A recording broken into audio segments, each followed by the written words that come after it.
MSN football ടോക്സിലേക്ക് അവർക്കും സ്വാഗതം. നാളെ മാഞ്ചസ്റ്റർ യുണൈറ്റഡ് ലിവർപൂൾ FCയെ നേരിടുന്നു പ്രീമിയർ ലീഗിൽ.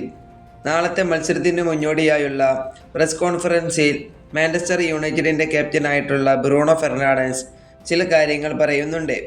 അതായത് മാഞ്ചസ്റ്റർ യുണൈറ്റഡ് ടീമിനെ കുറിച്ചും അവരുടെ ആരാധകരെ കുറിച്ചും മീഡിയാസിനെ കുറിച്ചും ബ്രൂണോ ഫെർണാണ്ടസ് സ്കൈ സ്പോർട്സിന് നൽകിയ അഭിമുഖത്തിലാണ് ഈ കാര്യങ്ങളെല്ലാം പറയുന്നത്. അത് എന്താണെന്ന് നമുക്ക് നോക്കാം.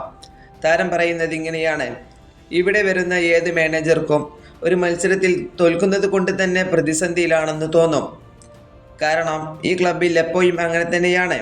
അതുപോലെ തന്നെ ഞങ്ങൾ ഒരു മത്സരം ജയിച്ചാൽ എല്ലാവർക്കും തോന്നും ഞങ്ങൾ ലീഗ് കിരീടം നേടുമെന്ന്. പക്ഷേ ഞങ്ങൾ ഒരു മത്സരം തോറ്റാൽ ക്ലബിന് മുകളിലായി ഒരിക്കലും മാറിപ്പോകാത്ത ഒരു മേഘം പടർന്നിരിക്കുന്നു. ഈ തോന്നൽ ഉണ്ടാകുമെന്നാണ് ബ്രൂണോ ഇതിലൂടെ പറഞ്ഞിട്ടുള്ളത്. അതുപോലെ തന്നെ നമുക്കറിയാം, ബ്രൂണിയുടെ വാക്കുകൾ വ്യക്തമായി പറയുന്നുണ്ട്. കാരണം എന്തെന്ന് വെച്ചാൽ, ക്ലബിൽ ഒരു വിജയം ലഭിച്ചാൽ ആരാധകരും മാധ്യമങ്ങളും അവരെ വലിയ പ്രതീക്ഷയോടെ കാണുകയും അവരെ സപ്പോർട്ട് ചെയ്യുകയും ചെയ്യുന്നു.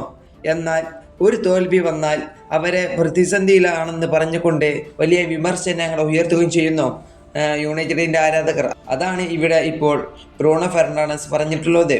ഈ വീഡിയോ ഇവിടെ അവസാനിപ്പിക്കുന്നു. ഫുട്ബോൾ ലോകത്തെ കൂടുതൽ വാർത്തകൾ അറിയാൻ വേണ്ടി നിങ്ങൾ ഈ ചാനൽ തീർച്ചയായും സബ്സ്ക്രൈബ് ചെയ്യുക.